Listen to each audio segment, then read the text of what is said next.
ਇੱਕ ਨਿਸ਼ਚਿਤ ਉਦੇਸ਼ ਨਾਲ ਇਕੱਠੇ ਕੀਤੇ ਗਏ ਅੰਕਾਂ ਨੂੰ ਜਾਂ ਤੱਥਾਂ ਨੂੰ, ਜਿਹੜੇ ਸੰਖਿਆਤਮਕ ਜਾਂ ਹੋਰ ਰੂਪ ਵਿੱਚ ਹੋ ਸਕਦੇ ਹਨ, ਨੂੰ ਅੰਕੜੇ ਕਿਹਾ ਜਾਂਦਾ ਹੈ।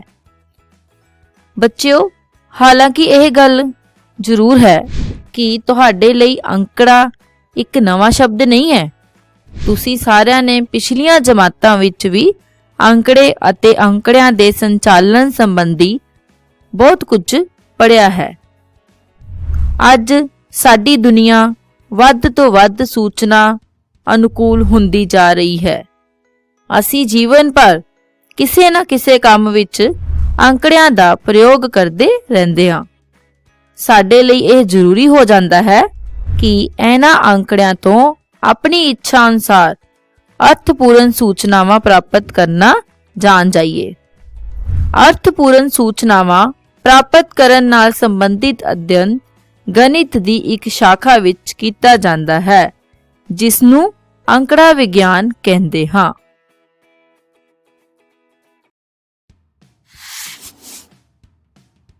ਅੰਕੜਿਆਂ ਨੂੰ ਇਕੱਠਾ ਕਰਨਾ ਸਿੱਖੀਏ। ਬੱਚਿਓ, ਤੁਸੀਂ ਸਾਰੇ 4 ਸਮੂਹਾਂ ਵਿੱਚ ਬੈਠ ਜਾਓ। ਪਹਿਲਾ ਸਮੂਹ ਆਪਣੀ ਜਮਾਤ ਦੇ 20 ਵਿਦਿਆਰਥੀਆਂ ਦੀ ਲੰਬਾਈ ਲਿਖੋ। ਦੂਜਾ ਸਮੂਹ ਆਪਣੀ ਜਮਾਤ ਵਿੱਚ ਕਿਸੇ ਇੱਕ ਮਹੀਨੇ ਦੇ ਹਰੇਕ ਦਿਨ ਗੈਰ ਹਾਜ਼ਰ ਹੋ ਰਹੇ ਵਿਦਿਆਰਥੀਆਂ ਦੀ ਸੰਖਿਆ ਲਿਖੋ। ਤੀਜਾ ਗਰੁੱਪ ਆਪਣੀ ਜਮਾਤ ਦੇ ਮਿੱਤਰਾਂ ਦੇ ਪਰਿਵਾਰ ਦੇ ਮੈਂਬਰਾਂ ਦੀ ਸੰਖਿਆ। ਤੇ ਚੌਥਾ ਗਰੁੱਪ ਤੁਹਾਡੇ ਸਕੂਲ ਵਿੱਚ ਜਾਂ ਉਸ ਦੇ ਆਸ-ਪਾਸ 15 ਪੌਦਿਆਂ ਦੀਆਂ ਲੰਬਾਈਆਂ ਲਿਖੋ। ਆਓ ਹੁਣ ਅਸੀਂ ਵਿਦਿਆਰਥੀਆਂ ਦੁਆਰਾ ਇਕੱਠੇ ਕੀਤੇ ਗਏ ਨਤੀਜਿਆਂ ਨੂੰ ਵੇਖੀਏ।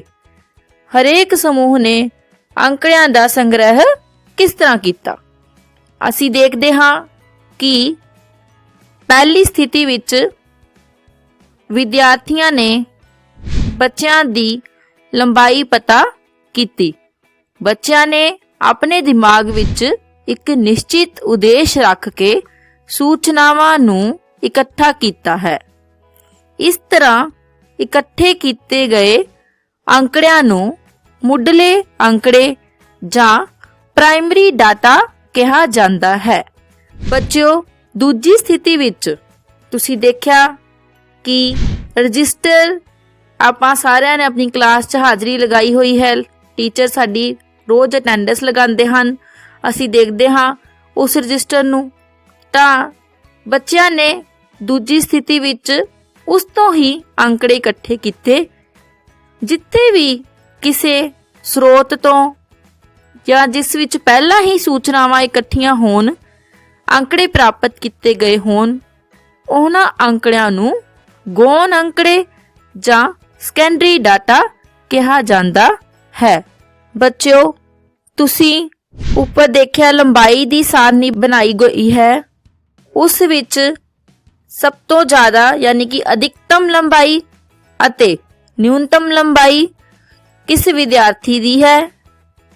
ਅਸੀਂ ਨੋਟ ਕੀਤਾ ਕਿ ਜਿਹੜਾ ਬੱਚਾ ਰਾਮ ਹੈ ਉਸ ਦੀ ਲੰਬਾਈ ਸਭ ਤੋਂ ਜ਼ਿਆਦਾ ਹੈ ਅਤੇ ਸੂਰਜ ਜਿਸ ਦੀ ਲੰਬਾਈ ਸਭ ਤੋਂ ਘੱਟ ਹੈ। ਹੁਣ ਅਸੀਂ ਦੇਖਾਂਗੇ ਅਧਿਕਤਮ ਲੰਬਾਈ ਬਰਾਬਰ ਹੈ 172 ਮਾਈਨਸ ਨਿਊਨਤਮ ਲੰਬਾਈ 150 ਸੈਂਟੀਮੀਟਰ ਤੇ ਇਸ ਦਾ ਉੱਤਰ ਕੀ ਆਂਦਾ ਹੈ 22 ਸੈਂਟੀਮੀਟਰ।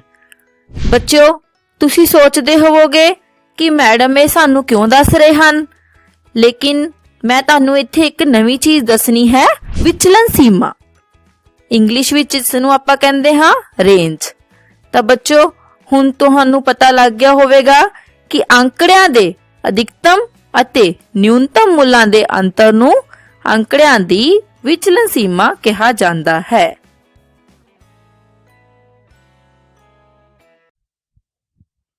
ਬੱਚਿਓ, ਕਈ ਵਾਰ ਅੰਕੜਿਆਂ ਨੂੰ ਲਿਖਣ ਤੇ ਕਾਫੀ ਸਮਾਂ ਲੱਗ ਜਾਂਦਾ ਹੈ, ਵਿਸ਼ੇਸ਼ ਤੌਰ ਤੇ ਉਦੋਂ ਜਦੋਂ ਪ੍ਰਯੋਗ ਵਿੱਚ ਅੰਕੜਿਆਂ ਦੀ ਸੰਖਿਆ ਬਹੁਤ ਜ਼ਿਆਦਾ ਹੋ ਜਾਵੇ।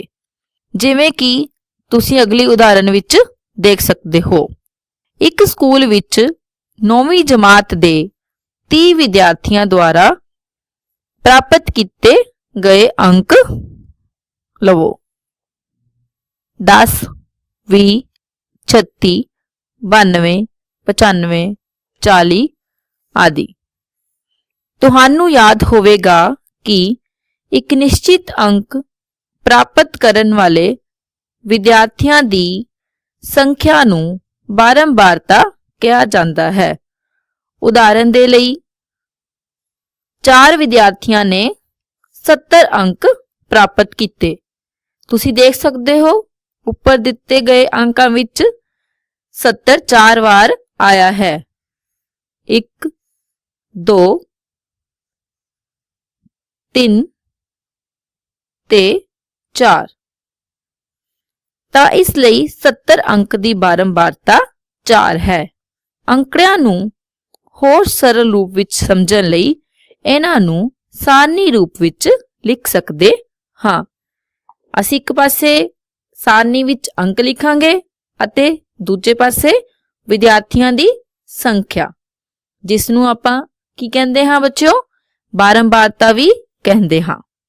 10 ਅੰਕ ਕਿੰਨੇ ਬੱਚਿਆਂ ਨੇ ਪ੍ਰਾਪਤ ਕੀਤੇ? 1 ਨੇ। 20 ਅੰਕ 21 ਨੇ ਕੀਤੇ। 36 ਅੰਕ 3 ਬੱਚਿਆਂ ਨੇ ਪ੍ਰਾਪਤ ਕੀਤੇ। 40 ਅੰਕ 4 ਬੱਚਿਆਂ ਨੇ ਪ੍ਰਾਪਤ ਕੀਤੇ। ਐਦਾਂ ਹੀ ਅੱਗੇ ਵੀ ਤੁਸੀਂ ਦੇਖ ਸਕਦੇ ਹੋ ਕਿੰਨੇ ਅੰਕ ਕਿਸ ਵਿਦਿਆਰਥੀ ਨੇ ਪ੍ਰਾਪਤ ਕੀਤੇ। ਇਸ ਸਾਰਣੀ ਨੂੰ ਅਸੀਂ ਅਵਰਗੀਕ੍ਰਿਤ ਬਾਰੰਬਾਰਤਾ ਵੰਡ ਸਾਰਣੀ ਜਾਂ ਸਿਰਫ ਬਾਰੰਬਾਰਤਾ ਵੰਡ ਸਾਰਣੀ ਕਹਿੰਦੇ ਹਾਂ। ਹੁਣ ਅਸੀਂ ਇੱਕ ਹੋਰ ਉਦਾਹਰਨ ਲਵਾਂਗੇ। ਵੰਡ ਮਹਾ ਉਤਸਵ ਦੇ ਦੌਰਾਨ 100 ਸਕੂਲਾਂ ਵਿੱਚੋਂ ਹਰੇਕ ਸਕੂਲ ਵਿੱਚ 100 ਪੌਦੇ ਲਗਾਏ ਗਏ। 1 ਮਹੀਨੇ ਬਾਅਦ ਲਗਾਏ ਗਏ ਪੌਦਿਆਂ ਵਿੱਚੋਂ ਬੱਚੇ ਪੌਦਿਆਂ ਦੀ ਸੰਖਿਆ ਹੇਠ ਲਿਖੇ ਅਨੁਸਾਰ ਸੀ। ਇੰਨੀ ਵੱਡੀ ਸੰਖਿਆ ਅੰਕੜਿਆਂ ਨੂੰ ਇਸ ਪ੍ਰਕਾਰ ਪ੍ਰਦਰਸ਼ਿਤ ਕਰਨ ਦੇ ਲਈ ਕਿ ਪਾਠਕ ਸਰਲਤਾ ਨਾਲ ਅਰਥ ਕੱਢ ਸਕਣ, ਸਾਨੂੰ ਇਹਨਾਂ ਅੰਕੜਿਆਂ ਨੂੰ 20 ਤੋਂ 29, 30 ਤੋਂ 39 ਵਰਗੇ ਸਮੂਹਾਂ ਵਿੱਚ ਰੱਖ ਕੇ ਇਹਨਾਂ ਨੂੰ ਛੋਟਾ ਕਰਨਾ ਪੈਂਦਾ ਹੈ, ਕਿਉਂਕਿ ਸਾਡੇ ਕੋਲ ਅੰਕੜੇ ਜਿਹੜੇ ਹਨ ਬਹੁਤ ਜ਼ਿਆਦਾ ਹਨ। ਇਹਨਾਂ ਸਮੂਹਾਂ ਨੂੰ ਵਰਗ ਜਾਂ ਵਰਗ ਅੰਤਰਾਲ, ਇੰਗਲਿਸ਼ ਵਿੱਚ ਕੀ ਕਹਾਂਗੇ ਬੱਚਿਓ? ਕਲਾਸ ਇੰਟਰਵਲਸ ਕਿਹਾ ਜਾਂਦਾ ਹੈ ਅਤੇ ਇਹਨਾਂ ਦੇ ਮਾਪ ਯਾਨੀ ਕਿ ਸਾਈਜ਼ ਨੂੰ ਵਰਗ ਮਾਪ, ਇੰਗਲਿਸ਼ ਵਿੱਚ ਕਲਾਸ ਸਾਈਜ਼ ਕਿਹਾ ਜਾਂਦਾ ਹੈ, ਜਿਹੜਾ ਕਿ ਇੱਥੇ ਕਿੰਨਾ ਹੈ? 10 ਹੈ। ਹਰੇਕ ਵਰਗ ਦੀ ਨਿਊਨਤਮ ਸੰਖਿਆ ਨੂੰ ਹੇਠਲੀ ਵਰਗ ਸੀਮਾ ਅਤੇ ਅਧਿਕਤਮ ਸੰਖਿਆ ਨੂੰ ਉੱਪਰਲੀ ਵਰਗ ਸੀਮਾ ਕਿਹਾ ਜਾਂਦਾ ਹੈ। ਜਿਵੇਂ ਕਿ 20 ਤੋਂ 29 ਵਿੱਚ 20 ਕੀ ਹੈ? ਹੇਠਲੀ ਵਰਗ ਸੀਮਾ ਤੇ 29 ਕੀ ਹੈ ਬੱਚਿਓ? ਉੱਪਰਲੀ ਵਰਗ ਸੀਮਾ ਹੈ। ਬੱਚਿਓ, ਹੁਣ ਅਸੀਂ ਮਿਲਾਨ ਚਿੰਨ੍ਹਾਂ ਦਾ ਪ੍ਰਯੋਗ ਕਰਕੇ ਉੱਪਰ ਦਿੱਤੇ ਗਏ ਅੰਕੜਿਆਂ ਨੂੰ ਸਾਰਣੀ ਰੂਪ ਵਿੱਚ ਦਰਸਾਵਾਂਗੇ। ਸਾਰਣੀ ਬਣਾਉਣ ਲਈ ਅਸੀਂ ਸਭ ਤੋਂ ਪਹਿਲੇ ਕੀ ਲਿਖਾਂਗੇ? ਬਚੇ ਹੋਏ ਪੌਦਿਆਂ ਦੀ ਸੰਖਿਆ, ਦੂਸਰੇ ਨੰਬਰ ਤੇ ਮਿਲਾਨ ਚਿੰਨ੍ਹ ਤੇ ਤੀਜੇ ਨੰਬਰ ਤੇ ਸਕੂਲਾਂ ਦੀ ਸੰਖਿਆ, ਜਿਸ ਨੂੰ ਅਸੀਂ ਬਾਰੰਬਾਰਤਾ ਵੀ ਕਹਾਂਗੇ। ਪਹਿਲਾ ਸਮੂਹ 20 ਤੋਂ 29 ਵਿੱਚ ਕਿੰਨੇ ਸਕੂਲ ਆਉਂਦੇ ਹਨ? 1 2 3। ਤਾਂ ਇਸ ਕਰਕੇ ਮਿਲਾਨ ਚਿੰਨ੍ਹ 3 ਹਨ ਤਾਂ ਸਕੂਲਾਂ ਦੀ ਸੰਖਿਆ 3 ਹੋ ਗਈ। ਹੁਣ ਅਸੀਂ ਜਿਹੜਾ ਦੂਜਾ ਸਮੂਹ ਹੈ ਪੌਦਿਆਂ ਦਾ 30 ਤੋਂ 39, ਉਸ ਦੇ ਵਿੱਚ ਦੇਖਾਂਗੇ 1 2 3 4 ਫਿਰ 5। ਫਿਰ ਦੇਖੋ ਇਸ ਦੇ ਵਿੱਚ ਹੋਰ ਵੀ ਹਨ ਤਾਂ ਆਪਾਂ ਫਿਰ 1 ਤੋਂ ਸ਼ੁਰੂ ਕਰਾਂਗੇ। 1 2 3 4 5। उस तो बाद 1 2 3 4। हुण सारे मिलान चिन्हां नूं गिणन ते देखो 5 5 अते 4 किन्ने हो गए अपने को 14। इस ग्रुप विच स्कूलों की संख्या 14 है। बच्चों ऐदां ही तुसीं अगे भी ग्रुपां नूं पूरा कर लवोगे तां साडे कोल कुल जोड़ किन्ना आ जाएगा 100। अंकड़ियां नूं इस रूप विच दर्शाउण ते अंकड़े सरल अते छोटे हो जाते हैं अते एक ही झलक विच उन्हां दे मुख लक्षणां नूं देख सकते हां। इस तरह की सारणी नूं वर्गीकृत बारंबारता वंड सारणी कहा जाता है।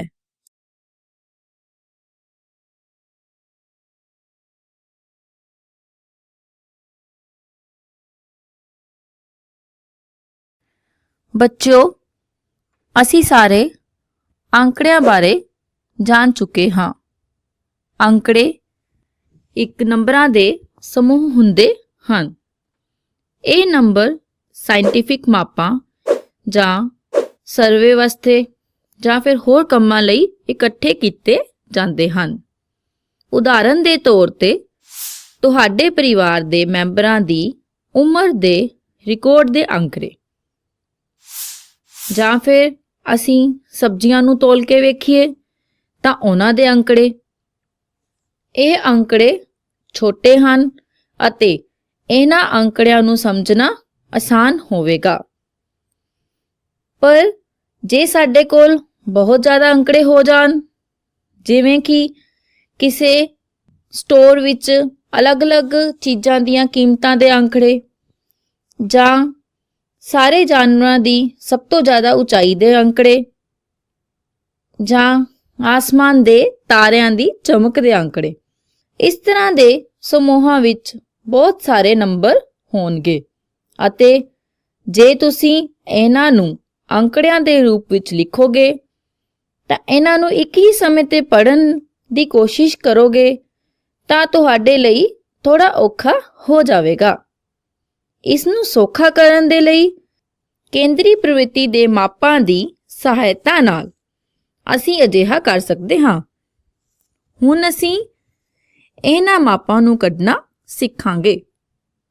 सब तो पहलां असीं मध्यमान तो शुरू करदे हां। मध्यमान नूं असीं इंग्लिश विच मीन कहंदे हां। मध्यमान किस दे बराबर हुंदा है? औसत दे बराबर। दोनों एक अलग अलग टर्म्स हन पर अंकड़ियां विच इन्हां दी इक्को जी विशेषता है। असीं इस नूं पहलां सरल अंकड़े लैके समझांगे। 1 8 3 2 6। अंकड़ियां नूं असीं ब्लॉक्स राहीं दर्शावांगे। बच्चों असीं ब्लॉक्स बना लए हन अते जिन्ना ही ब्लॉक है मतलब कि एक नंबर अते उन्नी ही उसकी हाइट या उचाई लवांगे। जिद्दां कि एक ब्लॉक है तो उसकी उचाई उन्नी की ही लवांगे। ब्लॉक 8 हन तां आपां उन्हां नूं 8 ब्लॉक्स लगा देवांगे। हुण साडे कोल अलग अलग उचाइयां हन अते अलग अलग ही ब्लॉक हन। जे असीं इन्हां ब्लॉक्स नूं दोबारा अरेंज या फिर इन्हां नूं दोबारा लगाउंदे हां तां जो इन्हां दी उचाई इक्को जी हो जावे यानी कि हरेक बार दी इक्को जही रकम हो जावे तां ओह रकम की होवेगी? चलो असीं सारे ब्लॉक्स नूं इक्को जी उचाई वाले ब्लॉक्स बना दिंदे हां। पहला ब्लॉक दूजा ब्लॉक सारे ब्लॉक देखो इक्को जे होणगे तां हुण असीं गिनती गिनदे हां 1 2 4। सारे ब्लॉक्स 4 गिनती दे हो गए हन। भाव कि साडे कोल अंकड़ियां दा मध्यमान 4 होवेगा। मध्यमान दा उत्तर हुण साडे कोल की आ गया 4। अंकड़ियां विच कुछ नंबर छोटे हन अते कुछ वड्डे हन।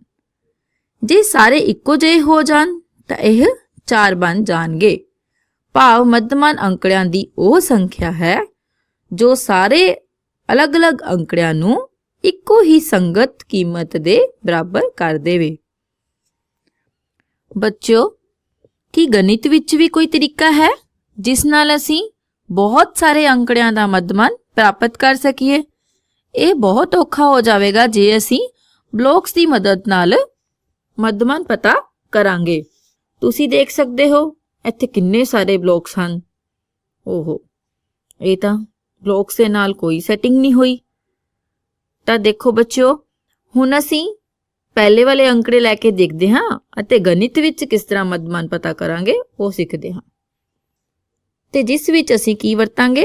ਜੋੜ ਅਤੇ ਭਾਗ ਦੀ ਵਰਤੋਂ ਕਰਾਂਗੇ।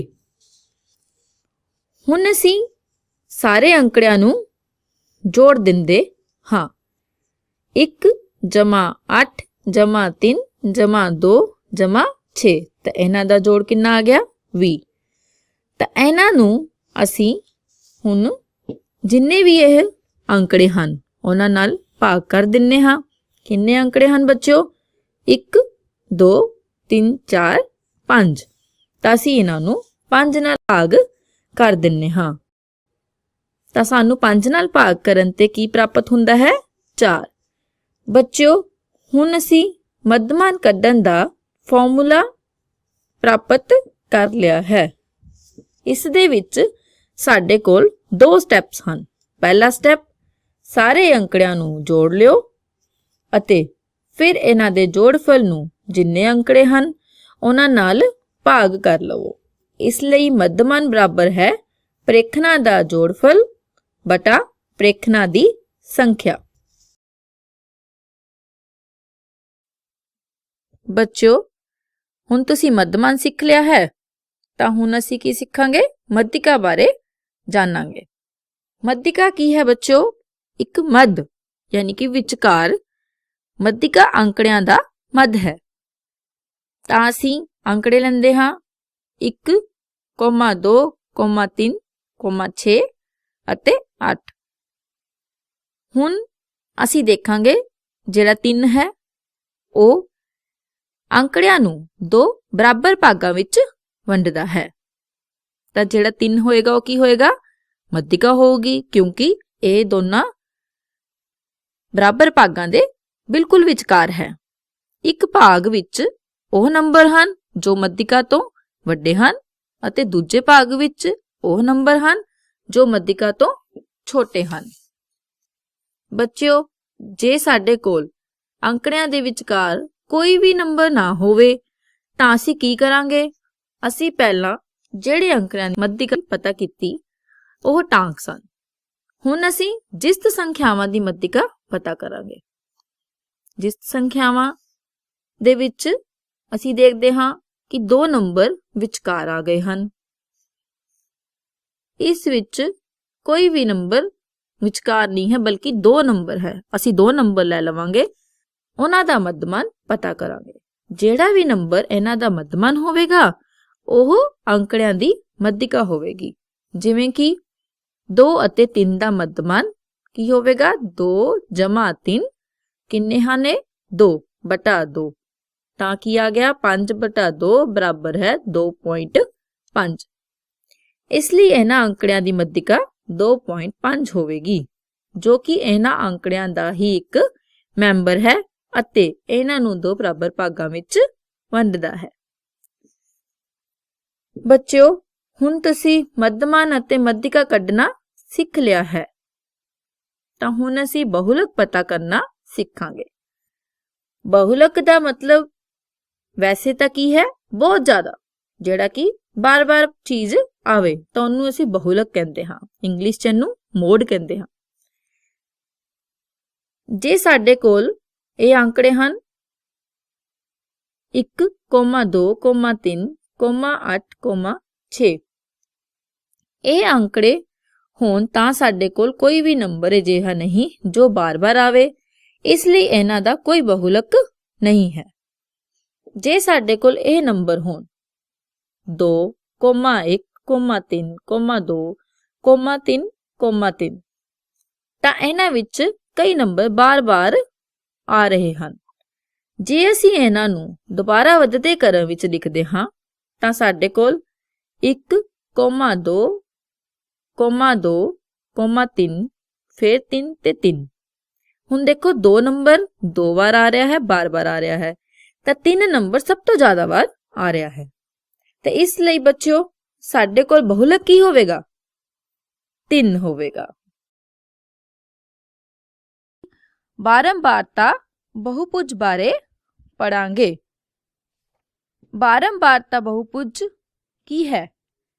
ਇਹ ਗਿਣਾਤਮਕ ਅੰਕੜਿਆਂ ਅਤੇ ਉਹਨਾਂ ਦੀਆਂ ਬਾਰੰਬਾਰਤਾਵਾਂ ਨੂੰ ਨਿਰੂਪਤ ਕਰਨ ਲਈ ਇੱਕ ਹੋਰ ਵਿਧੀ ਹੈ। ਇਸ ਨੂੰ ਅਸੀਂ ਇੱਕ ਉਦਾਹਰਨ ਦੁਆਰਾ ਸਮਝਾਂਗੇ। ਉਦਾਹਰਨ, ਇੱਕ ਪ੍ਰੀਖਿਆ ਵਿੱਚ ਜਮਾਤ ਦੇ 51 ਵਿਦਿਆਰਥੀਆਂ ਦੁਆਰਾ 100 ਵਿੱਚੋਂ ਪ੍ਰਾਪਤ ਕੀਤੇ ਅੰਕ ਸਾਰਣੀ ਵਿੱਚ ਦਿੱਤੇ ਗਏ ਹਨ। ਇਸ ਬਾਰੰਬਾਰਤਾ ਵੰਡ ਸਾਰਣੀ ਦੀ ਅਸੀਂ ਬਾਰੰਬਾਰਤਾ ਬਹੁਭੁਜ ਬਣਾਉਂਦੇ ਹਾਂ। ਬੱਚਿਓ, ਅਸੀਂ ਸਭ ਤੋਂ ਪਹਿਲੇ ਇੱਕ ਲੇਟਵੀਂ ਧੁਰਾ ਲਵਾਂਗੇ ਅਤੇ ਇੱਕ ਖੜਵੀਂ ਧੁਰਾ ਲਵਾਂਗੇ। ਲੇਟਵੀਂ ਧੁਰਾ ਤੇ ਅਸੀਂ ਬੱਚਿਆਂ ਦੇ ਅੰਕ ਲਵਾਂਗੇ ਅਤੇ ਖੜਵੀਂ ਧੁਰਾ ਤੇ ਵਿਦਿਆਰਥੀਆਂ ਦੀ ਸੰਖਿਆ ਲਵਾਂਗੇ। ਲੇਟਵੀਂ ਧੁਰਾ ਤੇ ਅੰਕ ਤੇ ਵਰਗ ਅੰਤਰਾਲ ਬਣਾਏ ਹੋਏ ਹਨ 0 ਤੋਂ 10, 10 ਤੋਂ 20, 20 ਤੋਂ 30, ਤਾਂ ਏਦਾਂ ਹੀ ਅਸੀਂ 90 ਤੋਂ 100 ਤੱਕ ਦੇ ਵਰਗ ਅੰਤਰਾਲ ਲਵਾਂਗੇ। ਖੜਵੀਂ ਧੁਰਾ ਤੇ ਅਸੀਂ ਕਿੰਨੇ ਅੰਕ ਹਨ ਬੱਚਿਓ?